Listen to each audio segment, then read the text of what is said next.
Hi, this is Amy Chen Mills with Moment of Truth with Amy Chen Mills. And you are joining myself and Mei-Ling Obinata, who is one of our teammates and members who does hosting and research for Moment of Truth with Amy Chen Mills in studio tonight. Good evening, Mei-Ling. Hi, Amy. Hi. Hi, good evening. Good evening. And so this evening, what we are going to do since it's our last show of the year is do a little bit of a year-end review and then present the part 3 of our series called Oh, San Francisco, Where Art Thou?, which involved interviewing 4 different folks who do research, who produce podcasts, who look into campaign finances, with the Phoenix Project in San Francisco and Doom Loop Dispatch, amongst other organizations, to talk about in these shows what's happening in San Francisco and the East Bay in terms of the tech bro oligarchy takeover of that city and the attempted takeover of Oakland and other areas of the East Bay, which I think is instructive for everyone in the nation and around the world. But first, let's go to our year-end review, where we look at the shows that we produced over the last year and talk about our favorites. So, Mei-Ling, what do you say? Did you take a look at all our different shows? You did a lot on unions, and you interviewed Malcolm Harris. Yeah, thanks, Amy. I'm definitely biased. So, yes, I did shows on different aspects of labor with Jamie Edwards, who had been the first president of the Trader Joe's United, and also Eric Blanc. He's a Rutgers professor who also is an organizer for the Emergency Workplace Organizing Committee and author of the book We Are the Union, and also Anita Chan on eugenics and tech. Anita Say Chan, who's a professor in University of Illinois, Urbana-Champaign, who wrote about predatory data and kind of the roots of that discipline in eugenics point of view. But my favorite shows were actually your shows about the Doom Loop Dispatch, actually. Oh, San Francisco. Those are actually my favorites. Yeah. And Yanko's giving us thumbs up as well. That's amazing. Why? Yeah. And I personally really enjoyed interviewing Malcolm Harris. In the reason the Doom Loop Dispatch shows are my favorite is that I feel like that sort of lays out a kind of like a blueprint for understanding everything that's happening nationally. Because you were covering that whole doom loop phenomenon. You've been covering that for a couple of years, and I think you were saying you were even covering it even before you had a Moment of Truth show. Yeah, when we had Ali Collins on. Yeah, and so understanding what are people doing with like some school board that's cute, right? That seems very sort of non-threatening, right? And just slowly.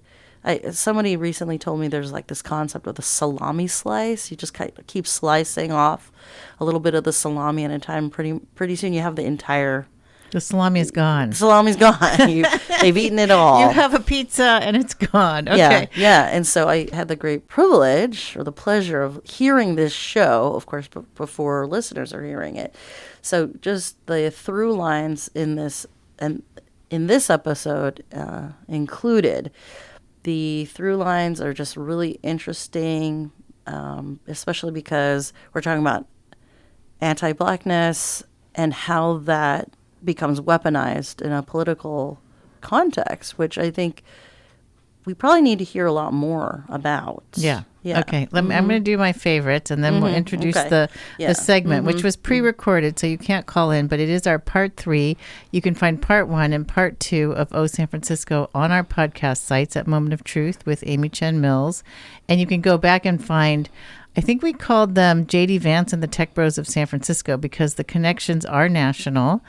Peter Thiel and other tech folks in San Francisco and Silicon Valley are deeply connected to MAGA and what's happening at the White House. Obviously, we saw this with Elon Musk and Doge.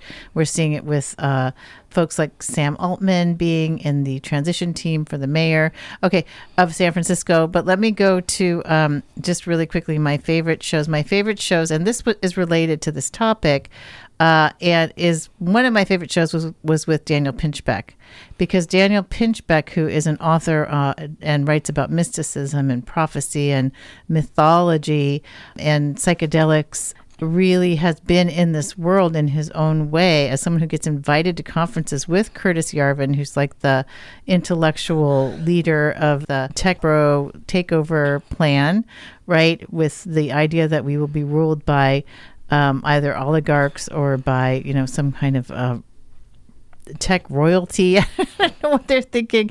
But that show was really instructive because it ended up that Daniel Pinchbeck had done a lot of research, has met Curtis Yarvin, has interviewed Curtis Yarvin, has interviewed Laura Loomer, but then also has his own very ethical take on the whole situation, is pretty much horrified by it, and writes for Substack on it. But anyway, so that show, Daniel Pinchbeck, I think it's just called Daniel Pinchbeck, or An Interview with Daniel Pinchbeck, was one of my favorites. The immigration shows were two of my favorites, one with Ann Lopez about the roots of immigration, one with my cousin, Ejan Lin, who's at Yale Divinity School, and her new book, Immigration and the Apocalypse, I thought was really fascinating. And then I think my second favorite show besides Pinchbeck was Starhawk, because Starhawk, I interviewed her early on about what has just happened to our country after, I think, the inauguration of Donald Trump. And it was nice to hear from her, because she's been in movements for a long time. She's written about, in a futuristic way, what could happen to this country and San Francisco. She has had a different vision for her books. Unfortunately, it was a better vision. But, all the fascists were in Southern Cal, actually, in her books. Fifth Sacred Thing, and I think City of Refuge was the other book.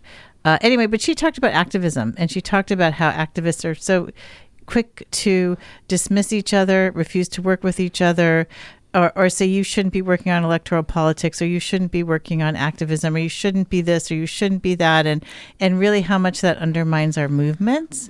It was really a great interview, I thought. I don't know if you listened to that one or not, because there were a lot to listen to. I don't know if I listened to that one, but she's very well known. One thing, just like a concept from the Malcolm Harris book, What's Left, is that concept of having coalitions between different parts of the left. Yes. That's kind of what his book is about. If we actually want to tackle climate change and like surviving big issues, big issues like surviving together. Yeah, human survival on Earth, which, it might seem trivial to people.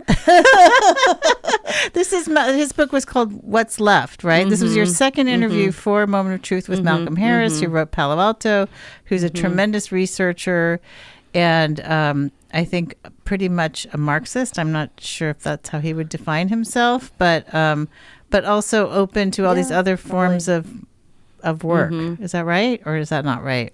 Other forms of, I'm sorry, what? Of activist work, whether electoral politics or working with centrists, or so that was interesting about that interview. We need to go to the show because we only have about 5 minutes before we have to get started with the recording to be on time with everything.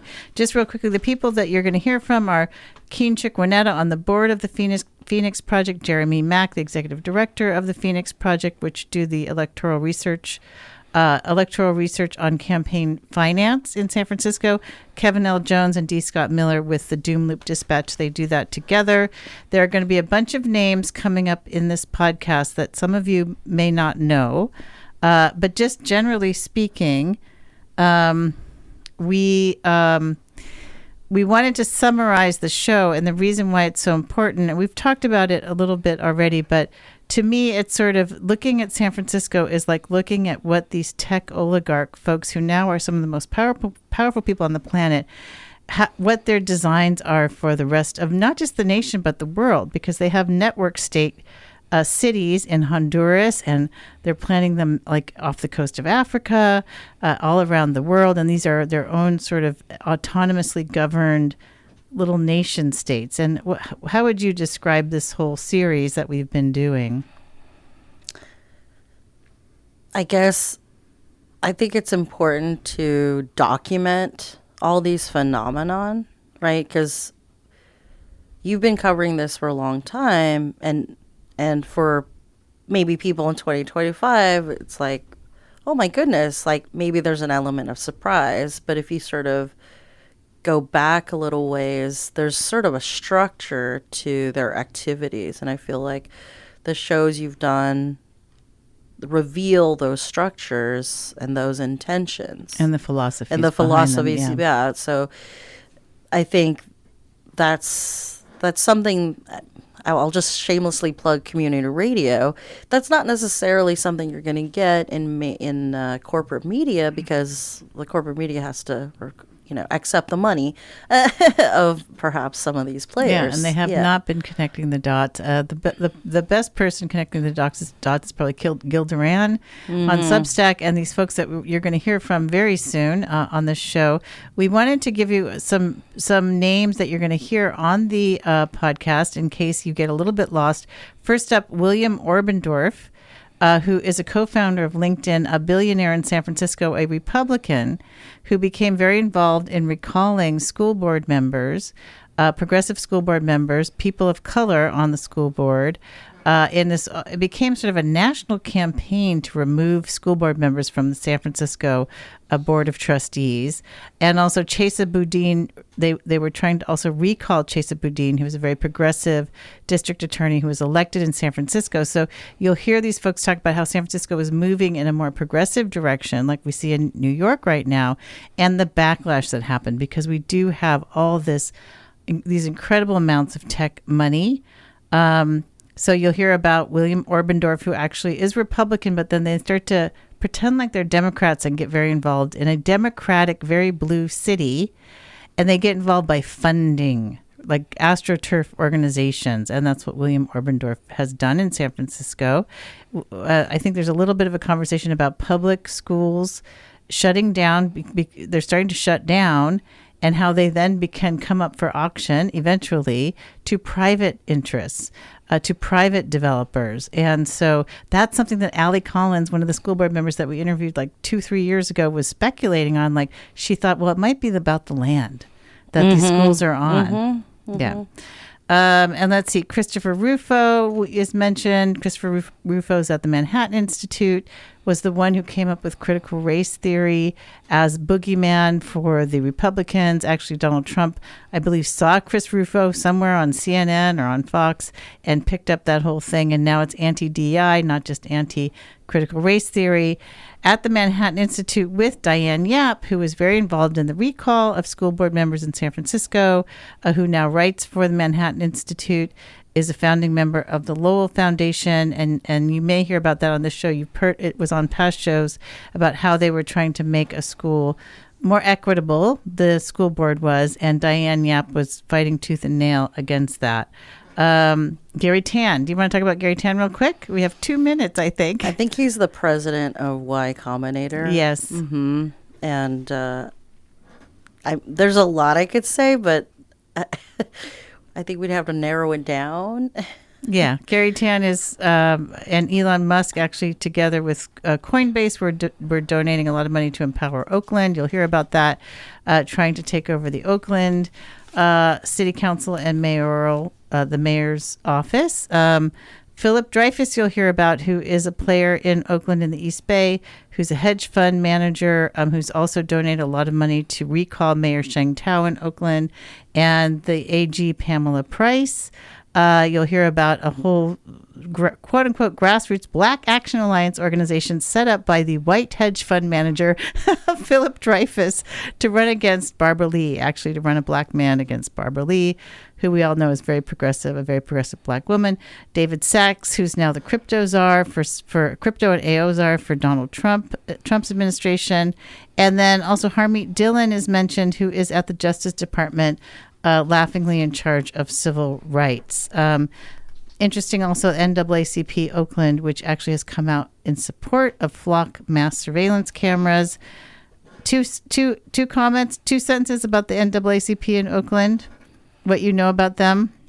I mean, I don't personally know any, I guess, things about them, but I have heard murmurings on social media about how they are captured by law enforcement interests, which may be antithetical to traditional civil rights positions. They're discussed quite a bit. Why is the NAACP in Oakland supporting mass surveillance cameras that are also funded by folks like Gary Tan and some of these tech folks in San Francisco, Peter Thiel's Founders Fund, to do mass surveillance across the country? Why in the world would they be supporting this? And you'll find out more with this episode, and we hope you enjoy it, and we hope you'll visit us at Moment of Truth with Amy Chen Mills. You can find Amy Chen Mills on Facebook. You can find Moment of Truth on Facebook and Instagram, and we will be right back with you in the coming new year. Thank you for being with us.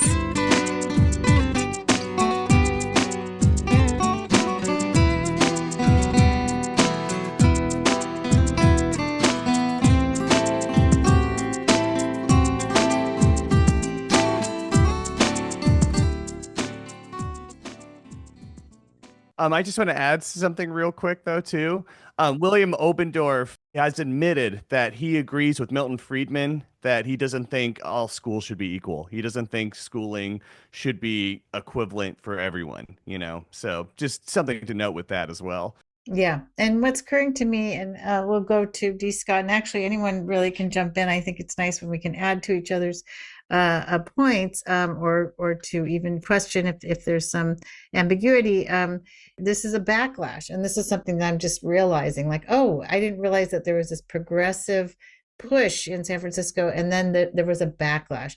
That happened here in Santa Cruz, where we elected 4 council members on a 7-seat council in Santa Cruz City, and that hadn't happened in a long time.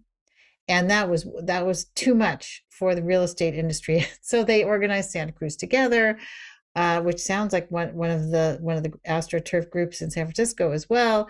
And I think there's SF Together.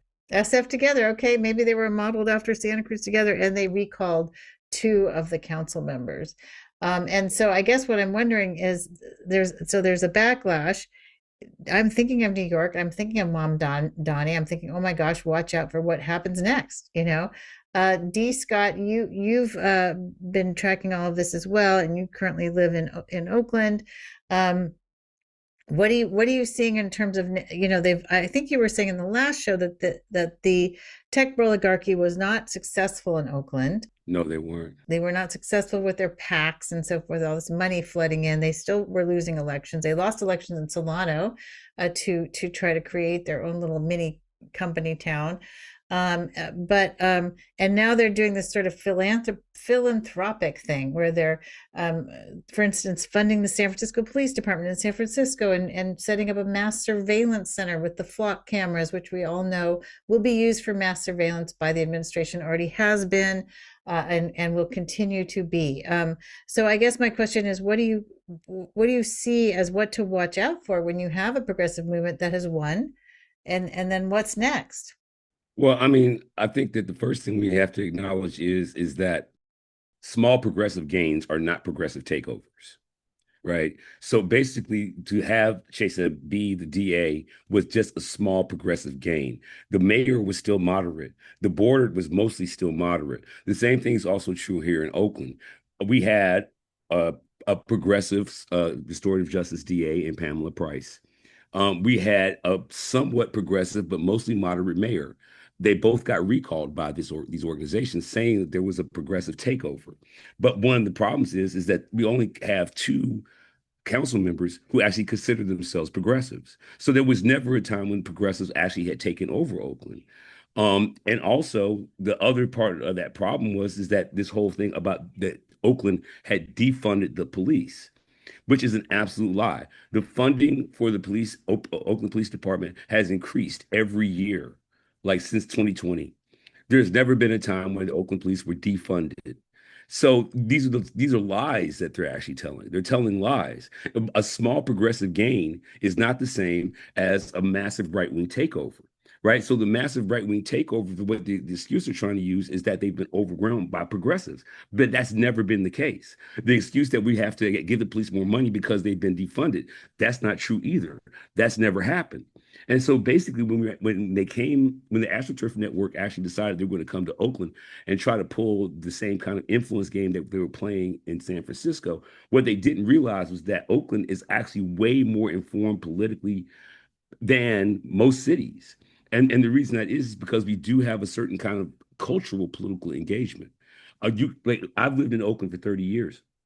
And we've had protests. We've protested Oscar Grant. That protest alone began a coalition amongst a whole bunch of people who maybe had never come outside before. Maybe they didn't protest the Iraqi wars like I did, right? I protested both. But that Oscar Grant and Occupy Oakland Okay, and tell people who Oscar Grant was for those who oh don't know, who wow. aren't from the Bay Area. Okay. Oscar Grant was a young black man who was killed in Fruitvale Station, shot in the back of the head while he was handcuffed by Officer Meserly. And at the time, they were saying that Meserly was going to walk, and that was the thing that brought people out into the streets. But it was also an organizational framework that has maintained, it's remained solidified. So when people were saying, oh, Oakland defunded the police. Well, the citizens of Oakland knew better. And we didn't fall for it because we knew better. We knew better. We already had these informational apparati that enable us to communicate with each other on that level already. We already had organizations in place like the Anti-Police Terrorism Project and a Care for Community and a Community Ready Corps. These organizations actually have been around since the early 2000s. So they inform us as well. So if someone says the police were defunded, there's tons of people join the course and say, no, that's not true. Oakland's been taken over by progressives. Oh, we wish there's only two on our council, right? So we can't and the other component, and this is the saddest part about it is that we came up with Chris Rufo. We started talking about Diane Yap. What we were also talking about when we're talking about those people is anti-blackness. The platform that actually got Chesa Boudin recalled, the platform that got the Ali Collins taken off the school board was anti-blackness. The fear of the Mongol horde coming into San Francisco because Chase was going to be so soft on crime. The black people were going to start coming from Oakland and start doing things to us if we let this guy, right? So it was this thing about trying to create this dam between Oakland and San Francisco. And that dam was created because of anti-blackness. Right, Rufo was going after CRT. He went after DEI, and at the same time, Diane Yap is over at the Manhattan Institute talking about race science and IQ and an inherent inferiority of IQ in Black people, right? So it really was the centralized argument that actually made those recalls happen. And people don't really want to talk about that. But when you go to the most diverse city in the most diverse metropolitan city in the country, which is Oakland, anti-Blackness cannot and will not ever work.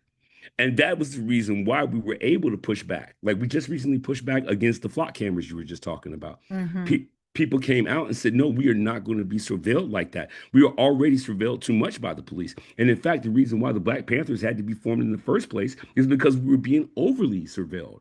And that is a part of our history.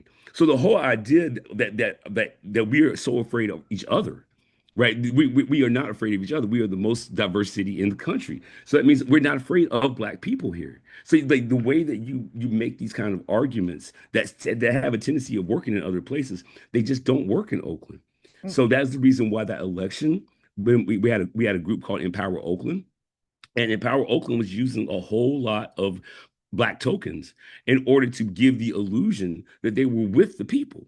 But the thing was is that even that illusion was segregated, right? And people could read right through it. Like you clearly are the only Black person in the room that you're standing in.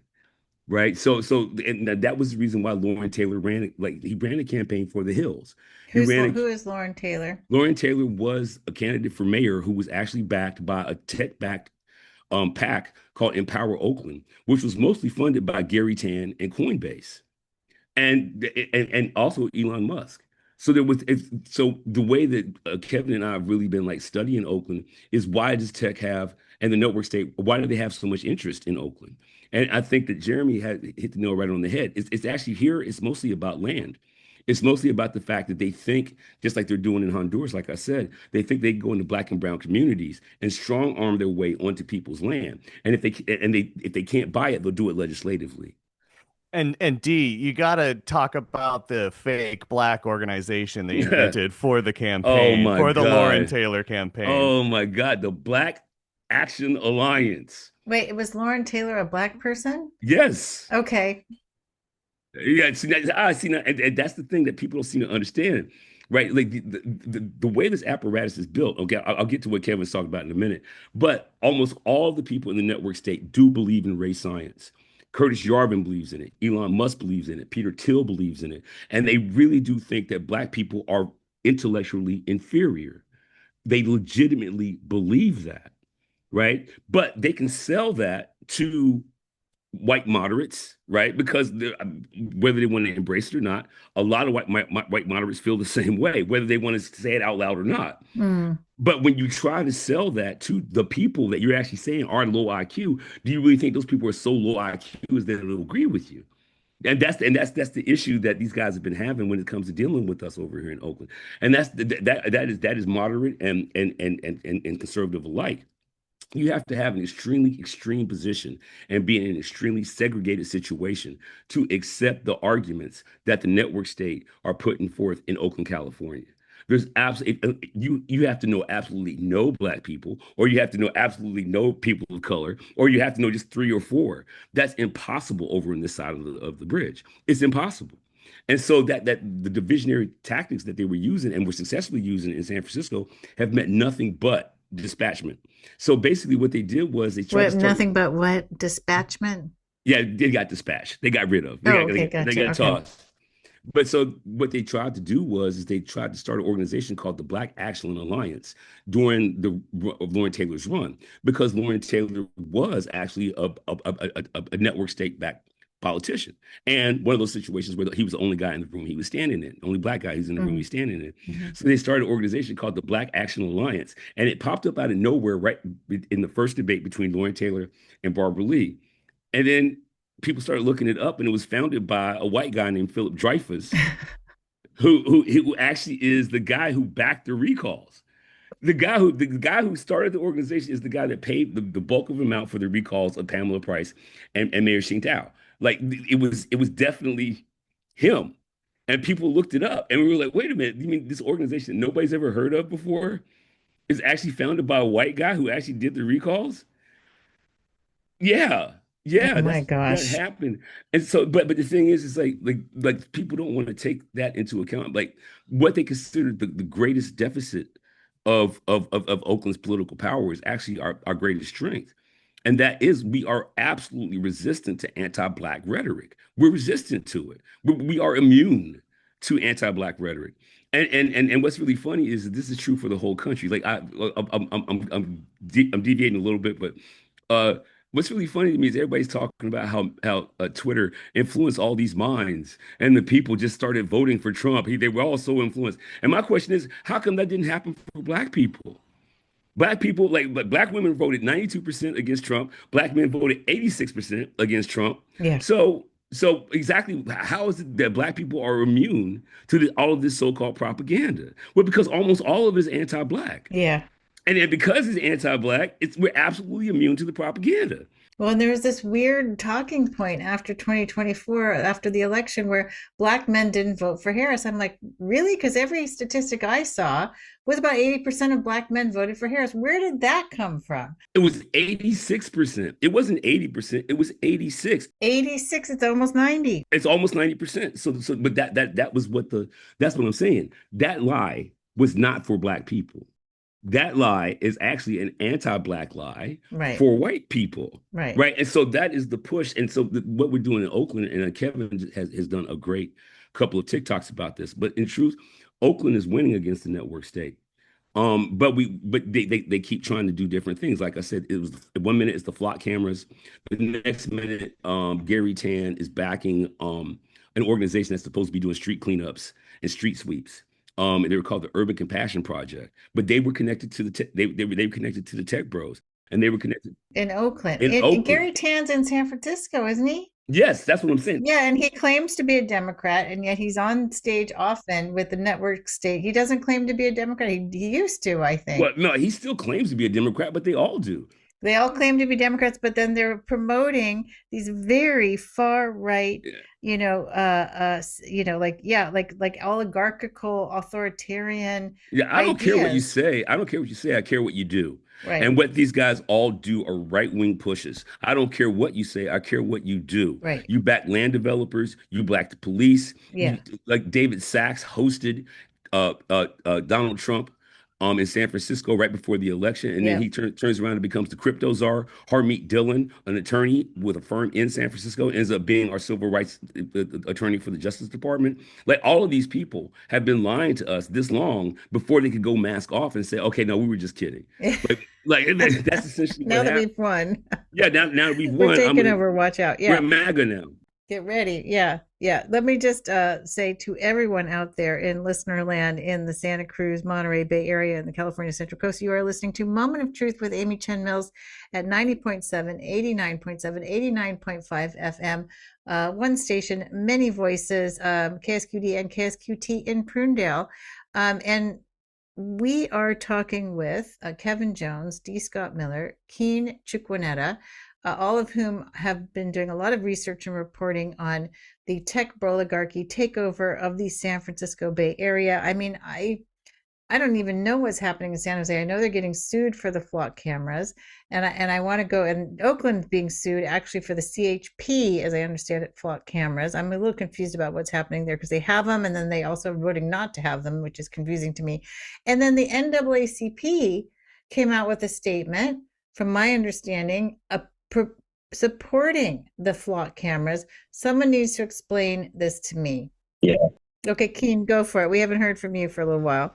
No, I did just want to, I wanted to just remark on the last little bit and then pass it off to D. Scott because I know you've got something to say about this. Yeah. But it's kind of funny that we're in this position, right, where we've been organizing against these folks and they've been calling themselves moderates for so long, but like they're like a hop, skip, and a jump away from the president right now, right? Like I deeply believe, right, that we're the real moderates because we don't believe that human development can be measured by like our wallets getting bigger, right? It's measured by like people actually living better lives, being able to stay in their communities and like build communities and make art and culture together, the things that make us humans, right? As opposed to having more wealth, having more power to control the outcomes and lives of all the people around us. Yeah, so I just wanted to say that, but I've got nothing to say on the NAACP that D. Scott can't say better. So I was Yeah. horrified by the NAACP statement. Don't be. Okay, go ahead, D. Scott. What happened? Well, I mean, it's been a long time coming. Our the NAACP in Oakland has been compromised for a very, very long time. I think that one of the main reasons is because during the Panther phase, the NAACP lost a whole lot of its currency here because it was a church-based organization. They were capitalists. They were connected to, like, say, the Chamber of Commerce when the Panthers themselves were anti-capitalist. So these things have been coming a long time. But now it's gotten to the point where even the national chapter of NAACP decries the Oakland chapter. The Oakland chapter is That's no, saying a lot, I think. well, no, that's the truth. The truth is that a lot of the people on the board of NAACP are also investors in the coal facility that they're trying to build in West Oakland, right? They also are involved with the Oakland Police Officers Association. Like they support Oakland Police Officers Association, despite the fact that racial profiling is still going on, even though it's not as large in the Bay in Oakland as it is in the rest of the Bay Area. It's still happening. But they support big business, they support land developers, they support the cops. They also get most of their support from the more conservative churches in Oakland, California. So on the American and on the national and global scale, the Oakland NAACP sounds like it has some resonance.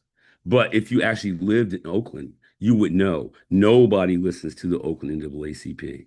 The Oakland NAACP are responsible for uh, they actually did help a bigoted homophobe get a person fired from their position in City Hall less than a year ago.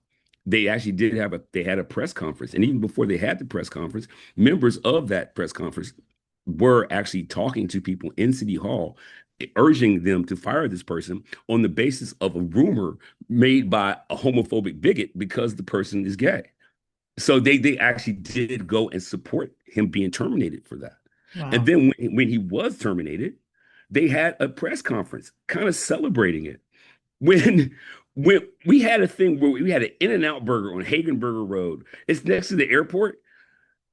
In-N-Out burgers suck. Nobody eats. We have the best hamburgers around here, man. Nobody likes In-N-Out, but In-N-Out closed. And these guys went and had a prayer vigil in the parking lot For In-N-Out. for In-N-Out. Oh my. The NAACP organized a prayer vigil for the In-N-Out that was closing. Okay. Oh, So wait, can I people- add something real quick too? Yeah, though? well, then I want to circle back to this coal plant business, which is the- something that D. Scott brought up in the first show that we did, which we will link to in show notes. But anyway, yeah, go ahead. Oh, I just want to say too, and this has been reported by Omar, who runs Hyphy Republic and the Oakland Observer. Um, they're in that same parking lot of the In-N-Out Burger is a Chinese restaurant that is successful. That has lines out the parking lot. Like it's literally everyone loves it. No one loved In-N-Out Burger. In-N-Out Burger tried to claim it was crime and it was in a dangerous area. Could not push back against the fact that the Chinese restaurant is doing great. Interesting. All right, well, let's go back to this network state idea. Again, I mean, I think this is the thing that should concern the rest of the nation, besides everything else that we've been talking about, including flock cameras. And full disclosure, I am part of the campaign to get flock out of Santa Cruz. City Council is going to vote on this in January, folks, so turn up. We've been tracking Oakland very carefully in the lawsuits against Oakland and also against San Jose. But D. Scott, when you said, and any, please, Keen or Kevin, if you have anything to add, just jump in. We can have a free-for-all here. D. Scott, you were saying, and I couldn't follow because it was I was like, oh, what? Like it didn't register for me that Oakland would have a coal power plant. In the state of California, no, that's not what's happening. Please, I know that there's something happening at the naval base in Alameda. Yeah. I'm not sure if that's the same as the Coast Guard base where ICE was showing up. Okay, it's a different place. So No. explain. Okay, all right. These are two separate things. Okay, two separate things. So the Coast Guard base is actually a place where a certain network state company would like to start a network state, right? But ICE and went there first, right? And like I was telling you offline, basically what happened was that strategically is the worst place that ICE could have used to try to invade Oakland because there's only one route in and one route out. Right. So like you're talking about this massive, you're trying to do this massive mobilization. But the way that Oakland was able to fight back against that was just by blocking that one entrance. So like so if you think about it, like, OK, that's strategically dumb if you're only thinking about what ICE is trying to do. But if you also realize that the network. And this happened a few months ago or a month ago or so when ICE actually showed up. And San Francisco, interestingly, had made a phone call. The mayor, the billionaire mayor, called Trump and said, hey, we're trying to do something out here. Please don't mess it up, which I think is probably take over San Francisco, these tech oligarchs. But anyway, continue. Well, so basically, but the thing with where the ICE went is that the real issue is they have a serious asbestos problem there. Right. So what better way to create cover to remove that asbestos for the network state than to put the Army Corps of Engineers in there saying that they're ICE and they're not. They're no. But I think this is just me theorizing. But the removal of that asbestos is the only thing that's going to make it livable for any kind of network state apparatus. And how do you know they're targeting that? You said I think Musk was targeting that area. Well, no, Musk was targeting West Oakland. Okay. An article came out 2 months ago that explicitly stated that a network state operative is interested in that space. And the only reason why he hasn't taken it over yet is because of an overabundance of asbestos. That is an article. I mean, I'm sure Kevin and I could dig it up for you afterwards. But then the other thing is that we have been having to deal with Phil Tagami, who is a land developer out here. And he's been pushing for having a coal facility, a place where we actually do transport coal and possibly even refine it in West Oakland. And it's already been passed. Like this is something that we have not been able to stop. Wow. And one of the reasons why we have been able to stop it is because it is supported by people like the NAACP who are deeply invested in it.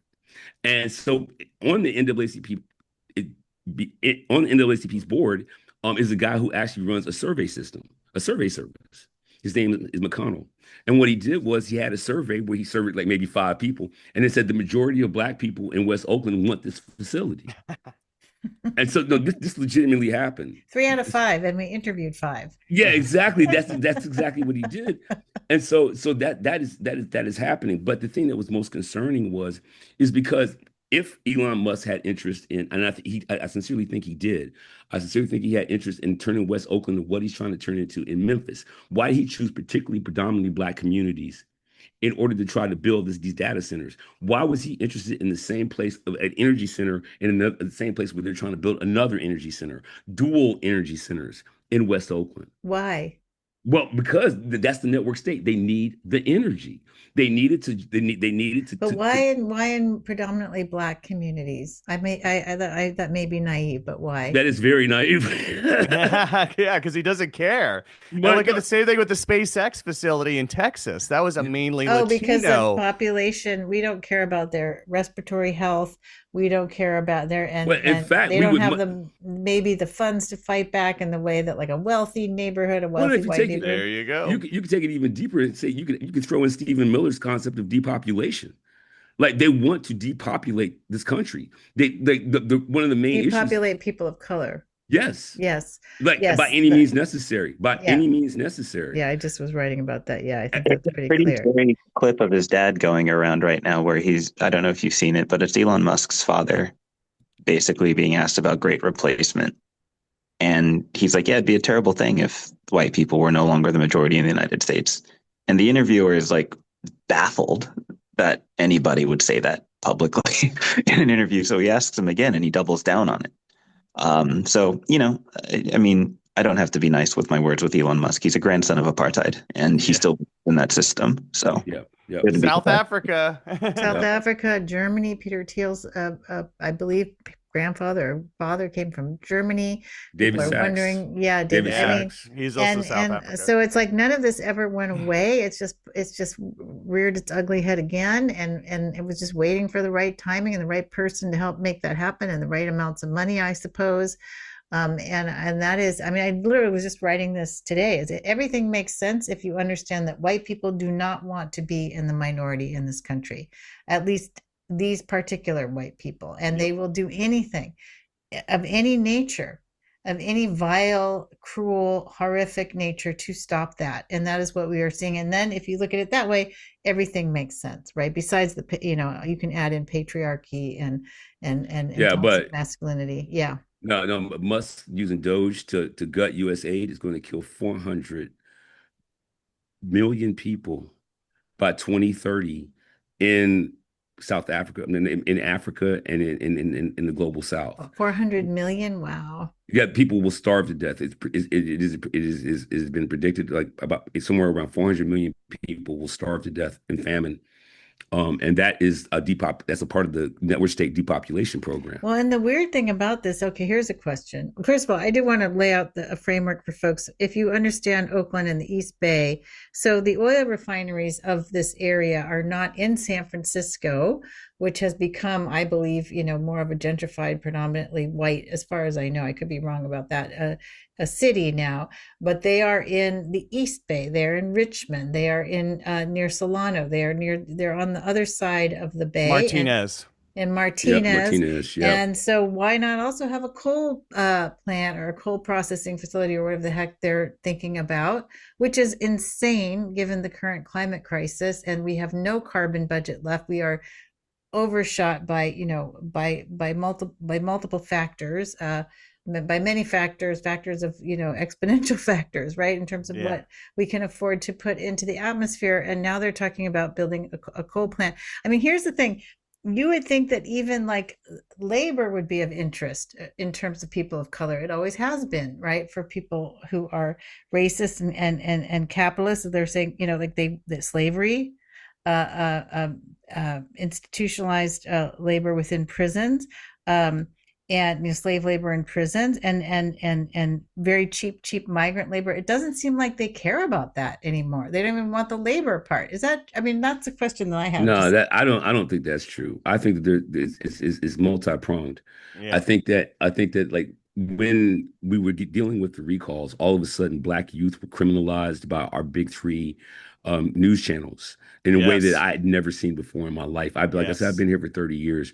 Like they definitely want to put the young guys in jail. They definitely want to do that. But when you think about the H-1B visa, right, that is a better slave. That is a better slave. That is the person who actually would be grateful to get the script, grateful to work in the company town. And if they step out of line, all you have to do is just yank that little piece of paper and they have to go back to wherever they came from. Right. So, and you're going to need people who actually, it's better that they train in South Asia. Right. They have the skills. You don't have to train them, but you bring them in on the H-1B and they are trapped in your company. They can't go anywhere.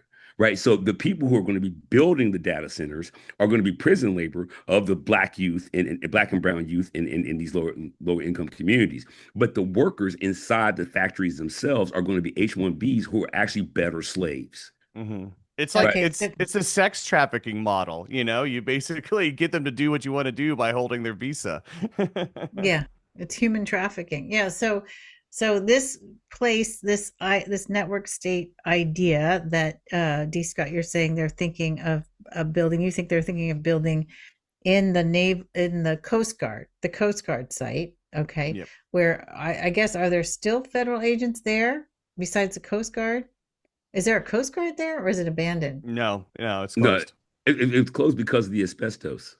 Okay, but are there still people there from the federal There's administration? really No. no way to know Okay. because here when the way the ICE is actually operating is it seems to be they're mostly going through California Highway Patrol, and California Highway Patrol can actually overstep our sanctuary city lines.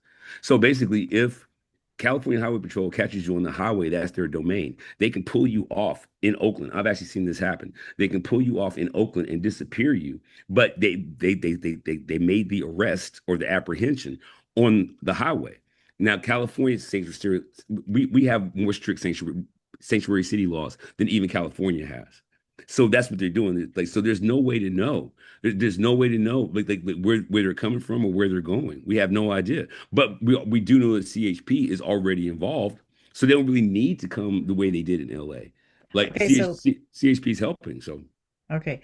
But I just want to go back to this Coast Guard facility and this idea of a network state operation happening there, because it sounds like what you're saying is there will be black and brown labor to build whatever needs to get built, whether a data center, whether a coal plant, and then the people who will actually live there will be employees who are maybe on H-1B visas, who are then sort of stuck in a company town, which is the whole idea of a network state, which we already know because that's been out for many years now. This idea of a network state, which you can actually find the document online. I think it's called the Network State. That's the manifesto, and Peter Thiel is someone who's also advocating for this, and the idea of just autonomous cities within countries or adjacent or floating in the sea was his first idea.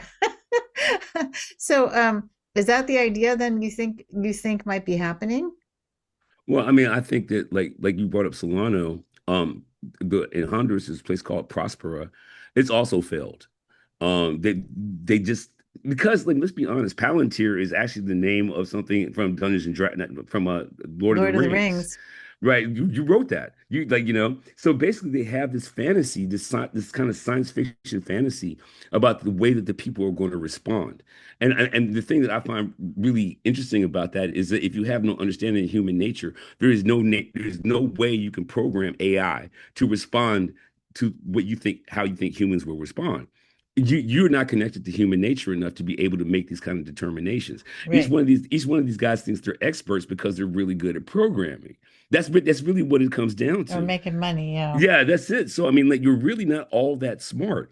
But the problem is that you have enough power and you have enough influence to implement your stupid idea.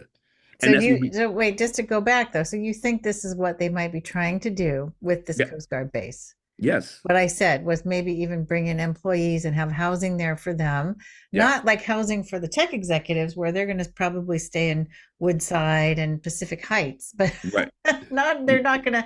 Okay, gotcha. We are getting to the top of the hour for our third show on San Francisco. Where art thou? What is happening in San Francisco that we need to be paying attention to, and the greater Bay Area? We don't have a lot of time. I want to go to each one of you and ask you to add something to the conversation that you think is missing or what you think people should do. Either way. And Keen, if you don't mind, I'm going to start with you because we haven't heard from you as much recently, and then we'll go to Kevin, and then we'll go to D. Scott. Yeah, I think I'm gonna hit the same refrain as last time. Roll up your sleeves and get involved locally. I think that the only way to get out of this is to organize locally, and that means not waiting for anybody to come and save you, but finding solutions to the problems around you with the people that are closest to you, both in terms of relation, but also geography. That means building up new connections to folks and finding ways to keep your community safe and answer the problems that are there in front of you. Um, I say it all the time, but there are no daddies, there are no masters. Nobody's coming for us. If we want to build a better world, we got to do it ourselves, and that's always been the case. And I think we're strongest when we have those skills and have those muscles fit and firing. So, Thank you, Keen. On the board of directors for the Phoenix Project. Do you want to give out that website or any other websites? yeah, we're at phoenixprojectnow.com. Let me just triple check that just to make sure I'm not butchering that. Jeremy would kill me. But yeah, that's where you can find us. We're also up on social media as well. Phoenix Project SF, I think, or something like that. Or I know there are a few. phoenixprojectnow.com. Okay, great. Thank you so much. And Kevin, you too with Doom Loop Dispatch, co-host of Doom Loop Dispatch, which is the phrase that means the bashing of San Francisco that conservatives and far right folks have been doing over time to make, I think, Democrats look bad and progressives look bad and so on and so forth. Kevin Jones, tell us what your last words would be and where you might want people to get more information from you. Well, on all our socials, and please support our Patreon. We have a Patreon account, and I mean, honestly, $1 a day, $1 a month makes a huge difference. So if you can contribute, that'd be great. But yeah, honestly, just keep yourself informed. Do not take the push narrative. Honestly, always be critical of the big narrative when it comes to YIMBYism and that, oh, we'll solve our homeless crisis with housing. No, always look into the details. Same thing with what these techies are pushing and their claims of being moderate. Just always just do the research. And then also too, if you are scared about this stuff, honestly, showing up at city council meetings to fight, to push back, to give your opinions makes a difference. Organizing, and especially, and was very true with Barbara Lee. One of the big reasons why she won and she beat the fascist tech machine was organizing, community organizing, people going from door to door to make sure their community was informed. Talk about that election for people who don't know. Barbara Lee was the former congresswoman representing that area, right? And she is now, Yes. What did she just run for? She's now the mayor of Oakland. The mayor of Oakland, and that she went up against a tech oligarch supported candidate. The guy we mentioned earlier, Lauren Taylor, who had all the fake organizations working behind him and had a bunch of money behind him, and she beat it. Yeah, we talked about more. Okay, thank you so much. And Doom Loop Dispatch is where folks can find you. Is that doomloopdispatch.com or? Oh, no, we don't have a website. We're just on all the socials. So if you go to any social, Blue Sky, Twitter, etc., you'll find us. But on top of that, we're mostly YouTube is, I would say, a good way, or our podcast. Well, so subscribe to us in all the, usual places you get your podcast. Okay. Thank you, Kevin. And D. Scott, last words. Well, I mean, like I say, I think that what Kevin said about Oakland should really lead the way on this. I think that's absolutely true. I think we should organize in the way that Oakland organizes. We should look at our own histories of our own regions, because I mean this is the truth. Like resistance models are in your community. You may not even know those resistance models are in your community, but those resistance models have been there for a very long time. So try to find where those resistance models are. Try to find the history of your resistance community. Every community has a place, whether it was environmentalism, whether it was racial justice, whether it was school equality. Like every community has an organization that's already pre-existing. Try to connect with those people. Try to figure out, like, and things as simple as food banks, things as simple as that could be good places to start looking to organize, because it is going to be about mutual aid and communities helping themselves, like Keen said. But at the same time, I would not trust local news at all. In fact, turn it off. Don't watch it. Find another way to get your information. If you must, like, go to BBC, go to the Guardian UK newspaper. We actually do have a Guardian US that is one of the more faithful kind of reporting agencies. Don't mess with CNN. Don't mess with MSNBC. Forget WAPO. Forget NYT. They're all owned by oligarchs. They will misinform you, and even worse than that, it's more than misinform you. They'll manipulate you. So if I were you, I would turn all that off. I'd turn off all that noise and focus on local. And if you do want to know what's going on nationally, like, go to sources that you trust, and sources that are no longer that make sure that when you are getting these sources, that they're not compromised, because so many of them are. So if you really want to guard your peace and guard your knowledge, understand that anything that's happening in corporate America is no longer your friend. That's over. That era is done. And so what we're trying to do is we're trying to build a new era and a new media to actually help the people again, because that's not the intent of journalism on mainstream level anymore. It's no longer to inform and to teach. It is now about the bottom line and manipulating the public. So keep that in mind. I did actually just want to chime in on the history thing, just to piggyback on what D. Scott said. I'm embarrassed that I didn't say that, actually, because I teach labor history at City College in San Francisco, and action without a historical grounding, without theoretical grounding, you're going to be swinging your arms like windmills for a long time until you figure out the right path. And there's a resource that I've used pretty often. It's called the Working Class History Map. I think it's map.workingclasshistory.com. If you hop on there, it's a great resource that will tell you really interesting stories that have happened, like, in your neighborhood and in your locality, where working class people have tried to make a better world. So yeah. That's great. Okay, thank you. And D. Scott, did you have a website? Is it Doom Loop as well, or a website, Yeah. different website? Well, I mean, like, I'm starting my own thing. If you look up D. Scott Miller at Substack.com. Okay. I'm right now doing a mutual aid list. I just finished doing one for Thanksgiving, making sure people got Thanksgiving meals and Thanksgiving packages. Starting next week, I'm gonna start talking about things like clothing and toy drives. So right now, that's my primary focus, is mutual aid, making sure that the community is taking care of itself. Solano, Oakland, and San Francisco. Okay, thank you so much. Thanks for joining me. All right, my pleasure.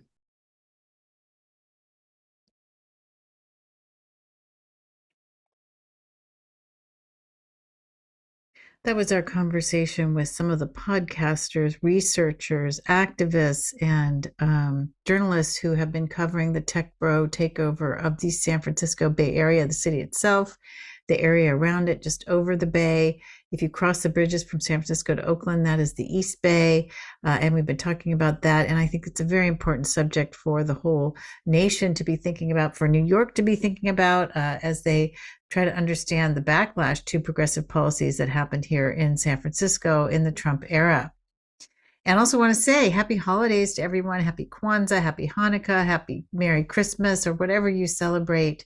The solstice. This show is coming out right before, I believe, the Christmas holiday, and possibly Hanukkah. I haven't checked the dates. And I want to thank you for your patronage. I also want to mention my own Substack, which is Moment of Truth Dispatch on Substack, where I talk about local issues. I write about local issues.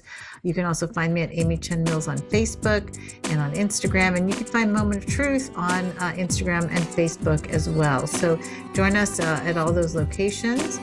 And if you appreciated this program, join us every first and third Monday at 6 p.m. for our mostly live broadcasts, except for these last two, and then pick up our edited podcasts at Apple, Spotify, and at YouTube under the KSQD YouTube channel as the podcast Moment of Truth with Amy Chen Mills. It really helps boost our program if you like, rate, and share our show at your favorite site and write a review. Visit our Substack, Moment of Truth Dispatch, for more on everything we talk about here. Plus, thanks to our entire team, Nyako Nyasu, Mei-Ling Obinada, Todd Zimmerman, and Joyce Schendel-Decker. Theme song by Zimmerman of Native Verse Studios, logo by Kathy Krizik, and thanks to the entire KSQD team on the California Central Coast. Shoot us an email at amyami@ksqd.org with questions or comments. And remember, if we don't use our democracy, we lose our democracy. Thanks for tuning in.